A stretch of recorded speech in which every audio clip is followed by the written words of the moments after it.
Mama, do you remember your first period? I really don't. It's actually been so long that I can't quite remember. But what do you remember about your first period? Well, I remember it being quite an intense experience. But I was at school and it was in between fifth and sixth period. So lunch had already happened. And I went to the bathroom and I remember pulling down my panties and there was a drop of blood in there. And we had talked about it so much beforehand that I didn't really feel concerned or scared. I didn't have any of the questions going through my brain like, oh my gosh, what is this? Am I okay? And I had previously a little bag of pads that I could take with me, but that was the one day I didn't take it with me.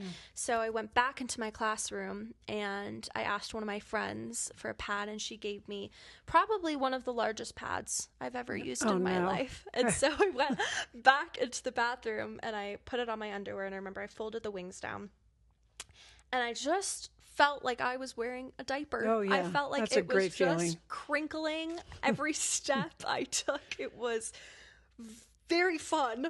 And I remember feeling a little bit embarrassed.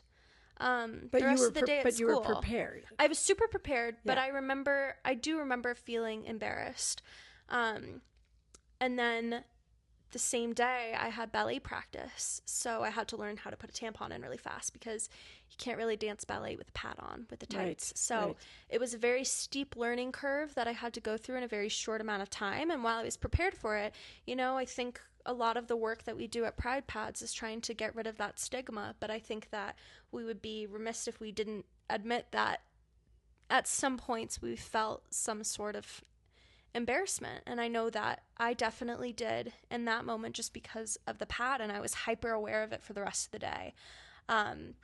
Now I think I've moved into a state of not really caring about it, but that emotion definitely stuck with me, in all honesty.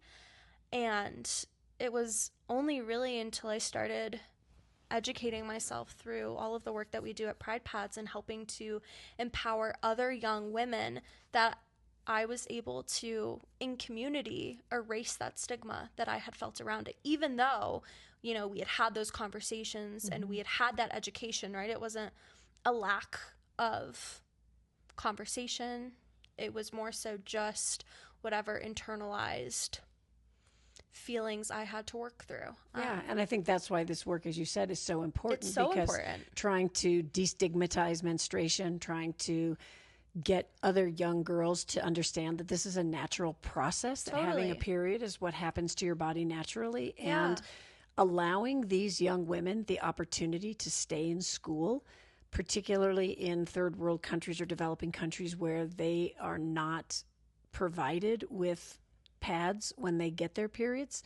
A lot of those girls end up dropping out of school. And so this is a very important thing that we do so that these girls can continue their education and they can continue to be productive members of their societies. Yeah, the continuation of education is huge. Yeah, I mean, and having that knowledge and educating them around what getting a period is like so they don't feel that shame or embarrassment. And creating a community that talks about it. Exactly, opening up yes. I think that's, like that was my main takeaway, was as soon as I was able to talk about it with my friends and hear these shared experiences, it no longer felt like I was going through it alone. It felt like, oh, I have this